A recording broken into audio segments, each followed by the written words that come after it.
Salut à tous, on est lundi, il est 21h, c'est votre traditionnel rendez-vous de l'after pour revenir sur les résultats de cette troisième journée de championnat de France de National A. Le troisième épisode de l'after, c'est parti sur Pika Sportive. Vous en avez désormais l'habitude, commençons par un petit retour sur la rencontre qui avait les honneurs des caméras de Pika Sportive samedi. Nous étions du côté de Bordeaux et du gymnase promis pour la rencontre entre Bordeaux et Saint-Avold. Une rencontre accrochée comme on s'y attendait, finalement remportée par les Mosellans 76-60. Ils signent leur première victoire de la saison. Pourtant, ce sont les Bordelais qui avaient démarré pied au plancher en remportant le premier quart-temps 21-17. Ils n'ont ensuite rien pu faire face à la supériorité du collectif mosellan, emmené par un génial Christophe Van Noek et un très bon Sam Bader, les deux artisans de la victoire de Saint-Avold. Du côté du coach Michel Mensch, à la fin du match, on était évidemment satisfait d'avoir signé cette première victoire de la saison, alors que côté bordelais, Sébastien et Vano regrettaient les occasions manquées en fin de partie qui auraient pu permettre aux Bordelais de renverser la vapeur. Bordeaux nous a posé beaucoup de problèmes. Une équipe enthousiaste, pleine de vie et qui nous a vraiment mené la vie dure, notamment au premier quart-temps.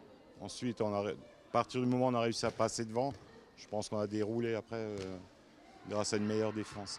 Puisqu'on prend 21 points dans le premier quart-temps, on n'en prend que 10 dans le deuxième. Et après, une fois que la défense est en place, ça peut offrir des solutions pour l'attaque. Et on a eu une bonne réussite dans le quatrième quart-temps et on a su repousser leurs derniers assauts. Mais bon, il y a déjà un gros match qui se profile la semaine prochaine. On verra si on a progressé, notamment en défense. Ça va être de toute façon la clé et de ce match et de toute la saison. Si on défend bien, on peut espérer des choses. Si on ne défend pas, on n'arrivera à rien.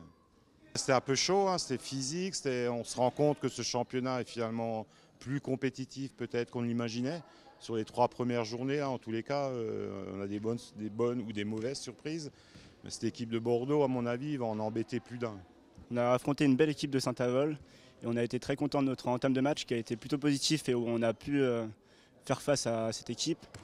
Après, malheureusement, on savait très bien que l'équipe de Saint-Avold était un poil était meilleure que nous. Et donc du coup, au fil du match, on a un peu moins bien défendu, on a perdu des balles un peu naïvement. Et donc au fil du match, on a eu cet écart qui a augmenté de plus en plus. Parce qu'on revenait à 5-4 points. Et à chaque fois, on faisait des balles perdues ou des shoots un peu faciles qu'on loupait à l'intérieur, ou même à l'extérieur, bien sûr. Ça a beaucoup changé par rapport à l'année dernière. Et donc là, on va essayer de titiller le maximum d'équipes et se placer en milieu de tableau correctement en essayant de gagner quelques matchs contre les grosses équipes de National 1. Depuis un an, je m'entraînais avec eux l'année dernière un peu, avec le centre fédéral. Et donc du coup, je suis très bien intégré, ils me font confiance. J'ai du temps de jeu que j'espère, donc je suis très content. Passons maintenant aux autres résultats de la journée ce samedi. Alors qu'on s'attendait à un gros duel entre Toulouse et Yard, de duel il n'y a pas eu finalement, puisque les Varois ont rapidement pris les devants en menant de 12 longueurs après 10 minutes de jeu. Dominateur tente en attaque en défense, les visiteurs emmenés par un Nicolas Jouansert de Gala ont plié le match à la pause en menant déjà de 24 points. La seconde période fut à l'image de la première côté toulousain, toujours en grande difficulté de chaque côté du terrain, malgré les efforts du Canadien Mickaël Poulet en meilleur marqueur du TIC avec 18 points. Du côté de Marseille, malgré une très mauvaise entame de match qui les a relégués d'entrée à 17 longueurs de champion, les Marseillais ont vendu charmant leur peau face à Meaux.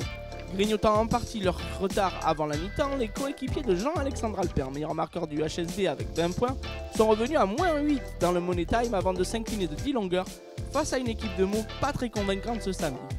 Du côté du Canet, les vice-champions de France ont reçu le promu Gennevilliers. Ils ont dominé la partie de bout en bout.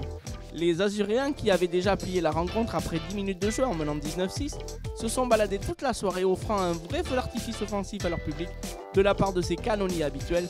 Guédoun inscrit 28 points, Carly en inscrit 23 pendant que Ramonet en ajoute 17, face à des jeunes Villois plombés notamment par le match raté de leur meneur de jeu sud-africain, Gift Moketsi.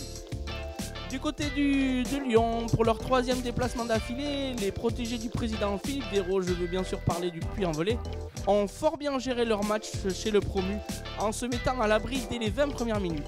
Encore plus percutant en seconde période, les Auvergnats ont terminé en roue libre, Maigrini inscrivant 26 points et Omar Zidi en ajoutant 16, augmentant l'addition encore pour finir à plus 25. Enfin, à l'issue de son long voyage en terre alsacienne, l'Agnon est reparti avec les 2 points de la victoire.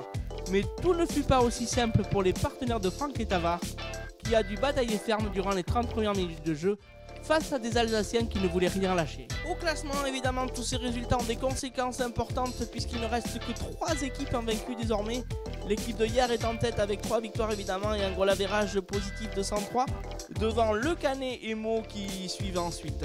Le Puy-en-Velay, vainqueur à Lyon, et Toulouse, battu à la maison, sont actuellement 4e et 5e, alors que Saint-Avold, qui a signé sa première victoire à Bordeaux, effectue un joli rapproché au classement. C'est le MVP incontestable de la journée. Il a éclaboussé de son talent le petit palais de Toulouse. Nicolas Jouancer, qui a inscrit 30 points lors de la victoire de hier face à Toulouse, a été évidemment l'homme prépondérant de ce match. Nul doute que sa famille, qui a fait le déplacement de Pau pour venir le voir jouer, n'a pas dû être déçue d'avoir fait le déplacement. Un petit mot de basket étranger pour refermer cet after, puisque du côté de l'Espagne, on effectue la rentrée des classes avec la première journée du championnat. Notons les résultats et la victoire de Vigo à l'extérieur du côté de Séville, 90-40. L'excellente performance de Badajoz et du français Oussil Belaïd qui a inscrit 25 points, 8 rebonds et 3 passes décisives lors de la victoire de son club 71-69 face à Bilbao. Madrid s'impose à l'extérieur du côté de Retafe. Victoire de Valladolid 75-44 face à Malaga. Enfin, victoire de Albacete 75-70 du côté de Las Palmas. Voilà, ce 3e opus de l'After est maintenant terminé. On se retrouve vendredi à 21h pour un nouveau numéro du Pika Basket Show. Passez une bonne semaine basket. Merci de votre fidélité. Salut!